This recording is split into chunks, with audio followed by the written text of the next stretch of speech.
Il est venu sur terre, le roi des rois, le maître de l'univers, Elohim, Adonai, El Shaddai.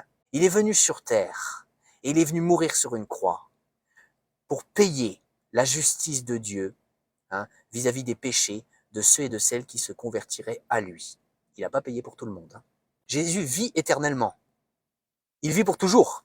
Il vit pour toute l'éternité. Il est le roi des rois. Il est le roi même des puissants de ce monde, des dirigeants politiques, des premiers ministres, des présidents, peu importe, de tout le monde, des chefs d'entreprise. Il est le roi de tout le monde, qu'il le veuille ou non. Il règne sur eux, il règne sur tout le monde. Il est victorieux, il est Dieu. Il est ton roi, que tu sois chrétien ou non. Dieu sépare la lumière des ténèbres. Il sépare l'obscurité de la bonté, de la lumière, de l'amour. Dieu est amour, nous dit la Bible. Jésus-Christ est le roi des rois. Est-ce que tu vas rester dans le camp de l'armée des ténèbres ou est-ce que tu vas rejoindre l'armée du roi des rois? C'est une armée. Elle se bat contre les ténèbres. Jésus-Christ est Dieu. Il est Dieu et il règne pour toujours. Il est ressuscité. Il y a des témoins en quantité. Il est Dieu. Il est vivant. Et mon espérance, mon espoir n'est pas de ce monde. Mon espoir n'est pas dans ce monde. Ce monde n'a aucun espoir. Enfin, le principe même de vivre sans Jésus-Christ, ça ne mène, si tu restes comme ça toute ta vie, ça ne mènera qu'à l'enfer. Ça fera partie de la justice de Dieu, là où il y aura des pleurs et des grincements de dents. Jésus-Christ est le roi des rois. Il n'est pas là pour plaisanter. Ce n'est pas son but, il n'est pas là pour rigoler. Ce n'est pas un pantin, c'est pas un clown. Il n'est pas à ton niveau, il est le roi des rois, il est l'éternel, le créateur, il est ton créateur. Et il est saint, il est parfait. Tu crois qu'il va t'accepter au paradis si tu as seulement un seul défaut? Ce n'est pas possible. La Bible dit, car Dieu a tant aimé le monde qu'il a donné son Fils unique, afin que quiconque croit en lui ne périsse pas, mais qu'il ait la vie éternelle. Jésus-Christ est roi. Il a donné sa vie. Le bon berger donne sa vie pour ses brebis, c'est-à-dire celles et ceux qui se convertiraient. Peu importe ton origine. Il n'a pas payé pour tout le monde. C'est ou Jésus-Christ ou l'enfer. C'est ou l'armée du roi des rois ou l'armée de Satan. Et tant que tu n'as pas choisi l'armée du roi des rois, c'est-à-dire l'armée de Jésus-Christ, tu es, ES, dans l'armée de Satan. Et donc, si tu restes comme ça toute ta vie, tu crois que Dieu va t'accepter. Mais on est tous pécheurs. Tous ont péché et sont privés de la gloire de Dieu. Et pour y avoir accès, il n'y a qu'un seul nom, un seul, Jésus-Christ. Jésus, ça veut dire étymologiquement Dieu sauve. Ça a été prophétisé, de mémoire c'est dans les psaumes, que Jésus-Christ aurait les mains et les pieds percés. La crucifixion. Dieu lui-même est amour et il est venu sur terre dans l'objectif de te sauver. De te sauver de l'enfer, pour être très clair. Mais pour ça, il faut qu'il y ait un sacrifice. Et il faut que tu le crois, que tu l'acceptes en le croyant. En toi. Il faut que tu changes d'objectif de vie, que tu te convertisses, que tu fasses demi-tour vis-à-vis de ce que ce monde te propose. Ce monde te propose l'enfer, en fait. Ce n'est pas possible d'aller au paradis si tu ne passes pas par le Fils de Dieu, c'est-à-dire par Jésus-Christ. Ce n'est pas possible. Si tu persistes dans cette attitude de péché, de rébellion face à Dieu, c'est hypnotique, quoi. C'est comme quand tu passes tes vidéos TikTok, là, t'es dans un monde où t'es complètement hypnotisé, en fait. Tu comprends ce que je veux te dire? Avec le péché, c'est pareil. Tu ne peux pas t'en sortir tout seul. Il faut que Dieu intervienne. Est-ce que tu vas répondre à l'appel de Dieu ou est-ce que tu vas rester dans le péché? C'est-à-dire dans le vol, le mensonge, l'hypocrisie, l'occultisme, etc. Si tu restes dans le péché toute ta vie, sans venir à Jésus-Christ, il ne restera plus que la justice éternelle de Dieu. Une éternité de souffrance sans fin, sans repos et sans répit. Est-ce que tu veux finir là-bas, sans aucun objectif de vie, ou alors est-ce que tu veux décider, par la grâce de Dieu, de vivre pour la gloire de Dieu, dans la voie de pureté, de sainteté? Jésus-Christ est le chemin, la vérité et la vie. On ne vient au Père qu'en passant par lui. Il faut abandonner toutes ces fausses religions, qui sont la haine, le mensonge, le péché, l'occultisme, tout ce qui n'est pas Jésus-Christ.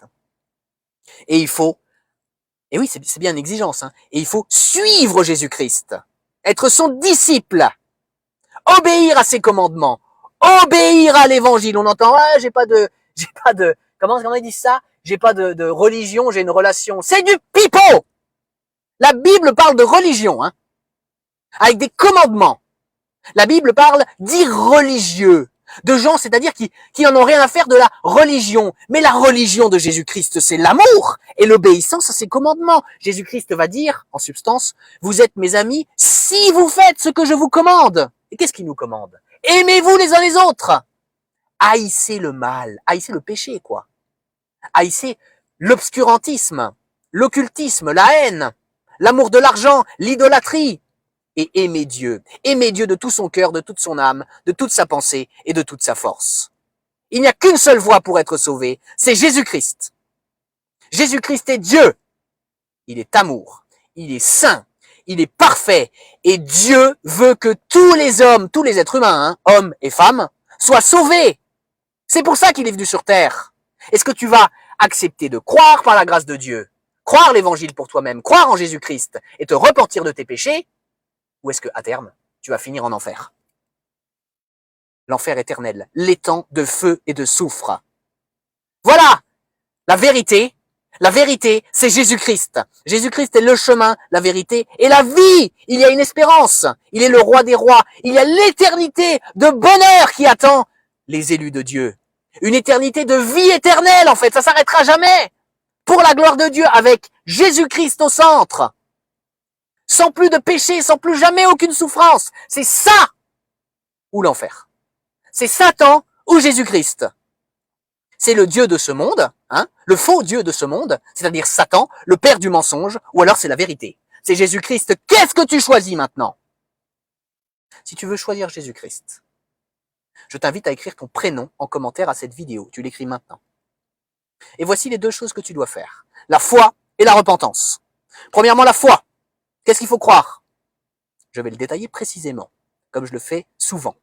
Il faut que tu crois que Jésus-Christ est Dieu. Il est Dieu. Il est le roi des rois. Il est Dieu. Et il faut que tu le crois. Il faut que tu crois aussi que Jésus-Christ est le seul Fils de Dieu.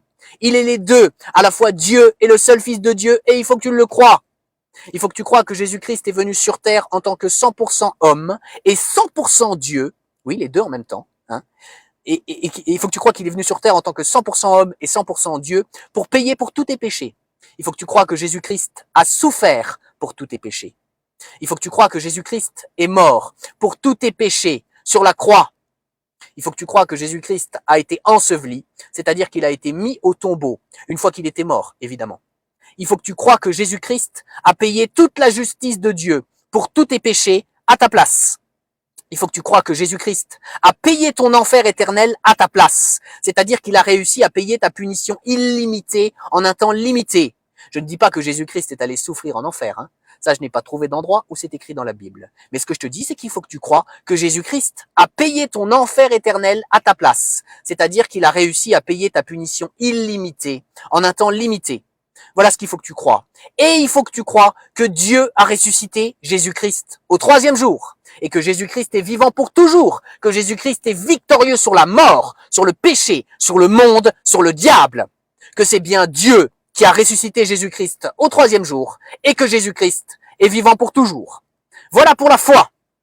Et si tu as accepté de croire tout ce que je viens d'expliquer là, alors la deuxième chose qu'il faut que tu fasses, c'est la repentance. Il faut que tu pratiques une vraie repentance devant Dieu. C'est-à-dire qu'il faut que tu te détournes du mal.